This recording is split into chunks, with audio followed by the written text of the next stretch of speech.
6.1 इससे पहले हमने ट्रिग्नोमेट्रिक फार्मूलाज आइडेंटिटीज सब एक्सप्लेन की थी, बताई थी, उन्हें याद करना है और प्रैक्टिस भी उनकी करनी है और याद करना है। और इंट्रोडक्शन भी हमने ट्रिग्नोमेट्री का दिया था। ट्रिग्नोमेट्री जो एक आपका ब्रांच है मैथमेटिक्स की, ये अलग है थोड़ा, अभी आपने 9th क्लास तक नहीं पढ़ा, इस साल इससे इंट्रोड्यूस कराया। तो सारी ट्रिग्नोमेट्री इस पे बेस्ड है, राइट एंगल ट्रायंगल।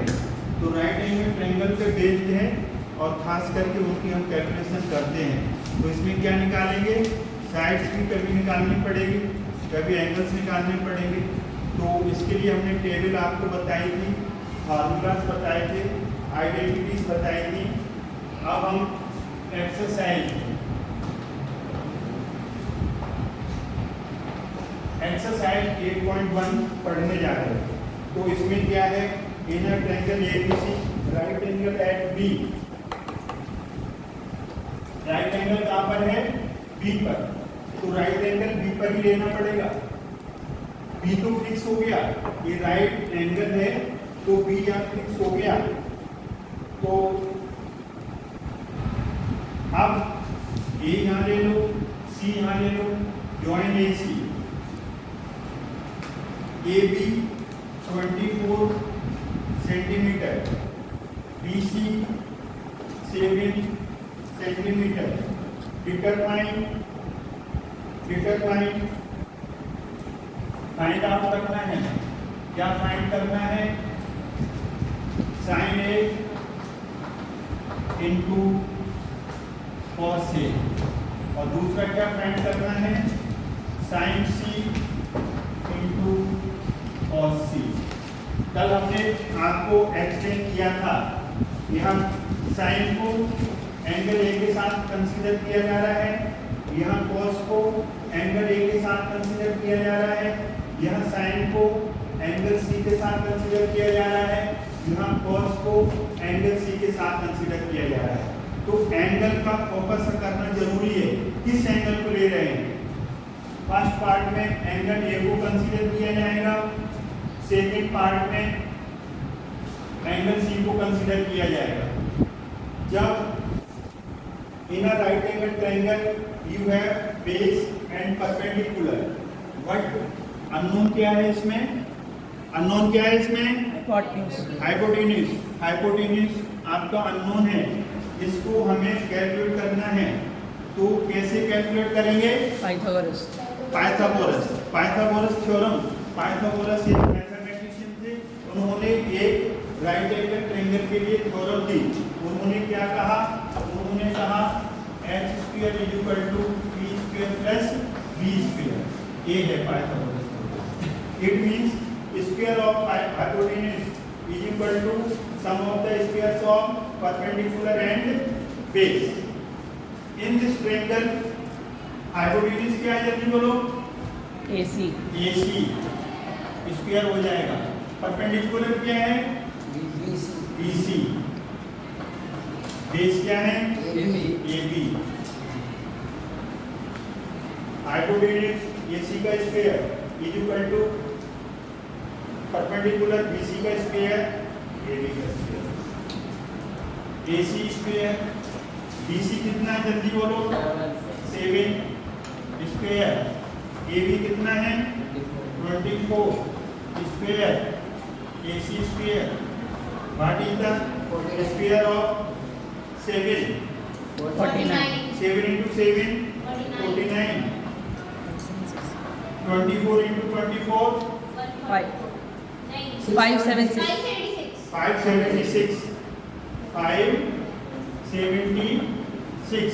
आप यहाँ पर 24 into 24 का मल्टीप्लाई करोगे तो 576 आएगा, 2 टाइम्स कर लेना। AC square 49 plus 576 will be 625।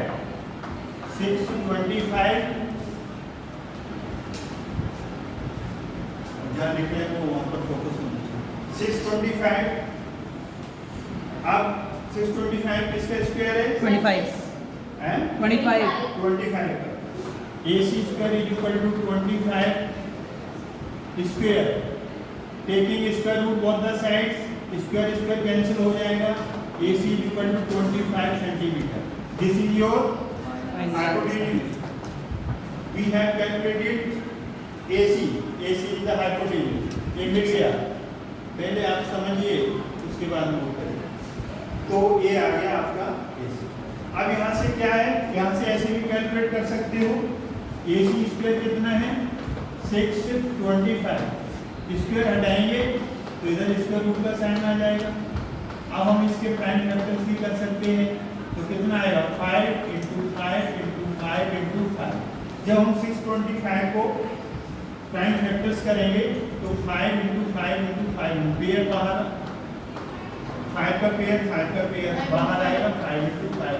ऐसे भी कैलकुलेट कर सकते हैं।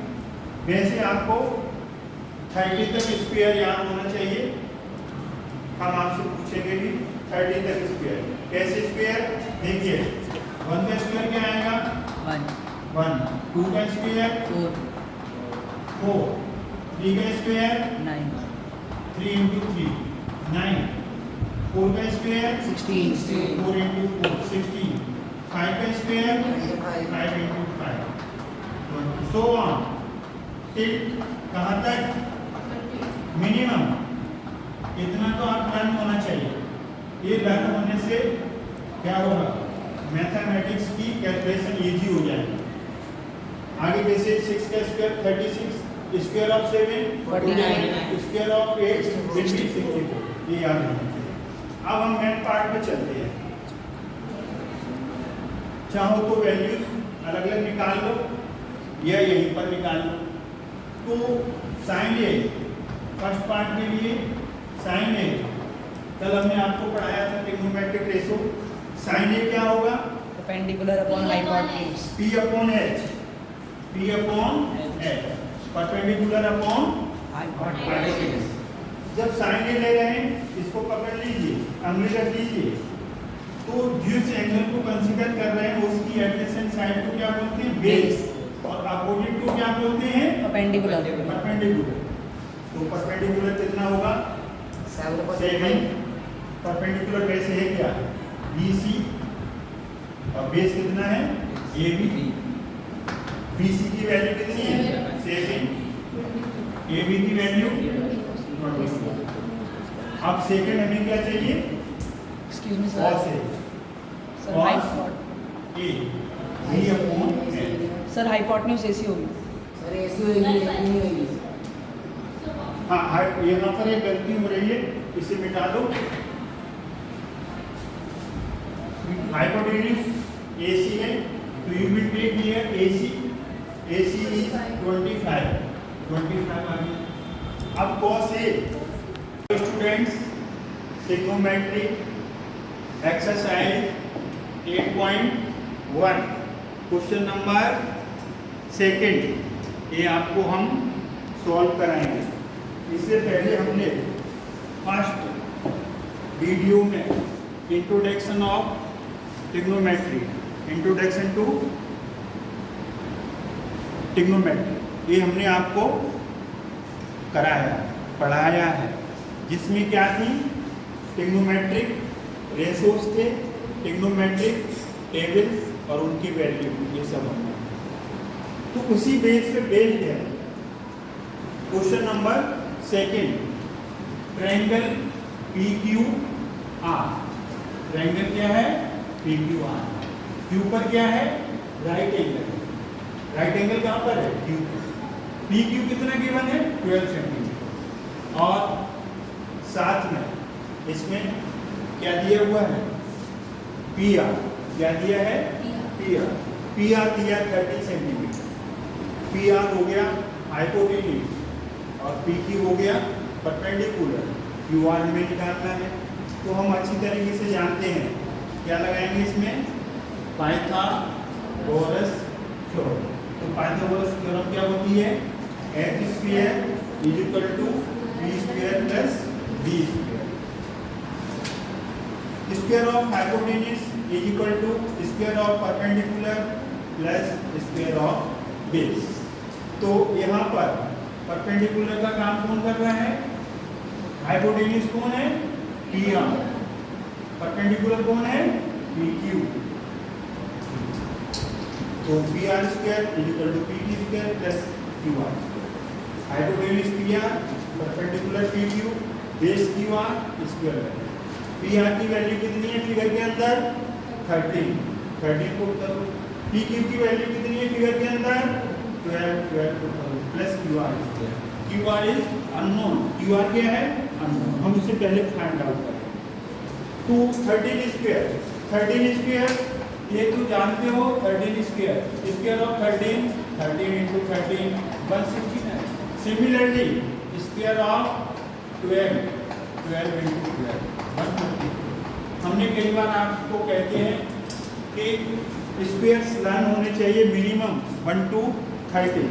Square of 1 square of 2 4 square of 3 9 square of 4 16 square of 5 25 so on to 30 minimum. इससे कैलकुलेशन फास्ट होती है, मिस्टेक्स नहीं होती। 13 का स्क्वायर 169, 12 का स्क्वायर 144 प्लस QR स्क्वायर। 144 को राइट से लेफ्ट में लेके आओ, साइन चेंज हो जाएगा पॉजिटिव से नेगेटिव। 169 minus 144 QR। 169 में से 144 माइनस करेंगे तो कितना आएगा? 25 QR। तो 25 किसका स्क्वायर है? 5। तो स्क्वायर से स्क्वायर कट गया, QR स्क्वायर से स्क्वायर क्यों कट गया? Taking square to both the side. जब हम स्क्वायर रूट लेते हैं ना, square root of x square, तो कितना जवाब आता है? x आता है। मतलब स्क्वायर रूट स्क्वायर से कट गया, तो हम डायरेक्ट x लिखते हैं। अब हमारे पास क्या आ गया? QR मतलब 5 सेंटीमीटर। तो हम यहाँ लिख सकते हैं 5। तो ये हमारे पास इस ट्रायंगल की तीनों साइड्स आ गई। अब इन तीनों साइड्स की हेल्प से हम क्या फाइंड आउट करना चाहते हैं? हमें क्या दिया था क्वेश्चन के अंदर? फाइंड आउट क्या करना है? tan p minus cot। ये ट्रिग्नोमेट्रिक रेशो क्या है? tan p minus cot r। यहाँ पर ये ध्यान रखना है, ये हम गलती हो जाती है, टीचर से भी गलती हो सकती है और स्टूडेंट से भी गलती हो सकती है। क्यों? देखिए यहाँ पर tan एंगल P के साथ है, cot एंगल R के साथ। समझ में आया? tan किसके साथ है? P। एंगल P के साथ। और cot किसके साथ है? तो यहाँ पर tan P, तो tan P ये वाला एंगल कंसीडर करेंगे। tan P क्या होता है? Perpendicular upon base. हमने पहले फर्स्ट वीडियो में आपको ये सब कुछ ट्रिग्नोमेट्रिक रेशो समझाए हुए, आप उसे देख लेना अच्छी तरीके से। साइन थीटा होता है P upon X, cos theta होता है D upon X, tan theta होता है P अपॉन B। साइन का रिलेशन कोसेक के साथ होता है, तो साइन थीटा अगर याद है तो कोसेक थीटा भी याद हो जाएगा H अपॉन B, उसका रेसिप्रोकल। cos थीटा किसके साथ रिलेशन रखता है? सेक के साथ, तो cos theta B upon H और तो उसका सेक थीटा रेसिप्रोकल हो जाएगा H। tan theta P upon B, tan theta का फ्रेंड कौन है? cot, तो cot रेसिप्रोकल हो जाएगा B अपॉन। ये आपके 6 ट्रिग्नोमेट्रिक रेशोस हैं। तो यहाँ पर कौन सा यूज हो रहा है? tan P। tan थीटा क्या होता है? जल्दी बोलो। P upon B, P upon B। Angle P को पकड़िए, P से जुड़ा हुआ बेस एडजेसेंट साइड, बेस इसका अपोजिट परपेंडिकुलर। परपेंडिकुलर और बेस आपस में बदलते रहते हैं। कल भी हमने आपको फर्स्ट वीडियो में बताया था कि परपेंडिकुलर और बेस आपस में चेंज होते रहते हैं। वो किसके ऊपर डिपेंड करते हैं? वो डिपेंड करते हैं, किसके ऊपर डिपेंड करते हैं? एंगल के ऊपर डिपेंड करते हैं। जैसे आपका एक पास है ये, अगर ये वाला एंगल ले रहे हैं आप तो बेस ये होगा, और ये वाला एंगल कंसीडर कर रहे हैं तो बेस ये होगा। Hypotenuse is the constant side, वो नहीं बदलेगा, हाइपोटेन्यूज को ही रहेगा। तो जैसे हमने P लिया tan P, तो एंगल P से एडजेसेंट साइड ये है, ये एडजेसेंट साइड है। कौन सी साइड है? बोलो। Adjacent side. तो इसको क्या बोलेंगे? अब ये बेस का काम करेगा, इसकी अपोजिट ये परपेंडिकुलर इसका काम करेगा, बोलो। परपेंडिकुलर का काम तो tan P perpendicular upon base, perpendicular QR, base perpendicular QR और बेस PQ, तो QR अपॉन PQ कितना आ गया 5/12। तो ये अब हम किसको कंसीडर करेंगे, कॉट R। कॉट के साथ एंगल कौन सा आ रहा है, R। जब हम एंगल R लेंगे तो बेस कौन हो जाएगा, 5 QR और परपेंडिकुलर हो जाएगा PQ। जिस एंगल को कंसीडर करते हैं उसकी एडजेसेंट साइड हमेशा क्या होती है, बेस, और उसके अपोजिट परपेंडिकुलर, तो क्या आएगा QR अपॉन PQ 5/12।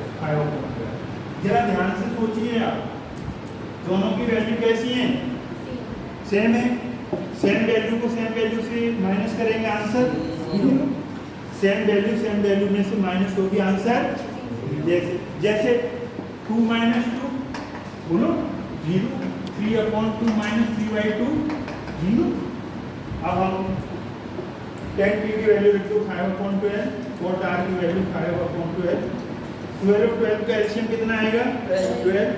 5 और 5 का एलसीएम कितना आएगा, 5। 6 और 6 का एलसीएम कितना आएगा, 6। 2 and 3 का एलसीएम 6। तो एलसीएम लेना आता है ना, तो 12 एलसीएम आ जाएगा इसका एलसीएम। cot R की वैल्यू लिख दी, cot tan P की वैल्यू रखी, cot R की 12 का एलसीएम 12। इस एलसीएम 12 को डिनोमिनेटर 12 से डिवाइड करेंगे तो क्या मिलेगा, 1। 12 से 12 कट गया, 12 को 12 से डिवाइड करेंगे 1। 5 - 5 न्यूमरेटर सेम रहेंगे, 5 - 5 0, 0/5, 0/12। 0 को किसी भी नंबर से डिवाइड करते हैं क्या मिलता है, 0।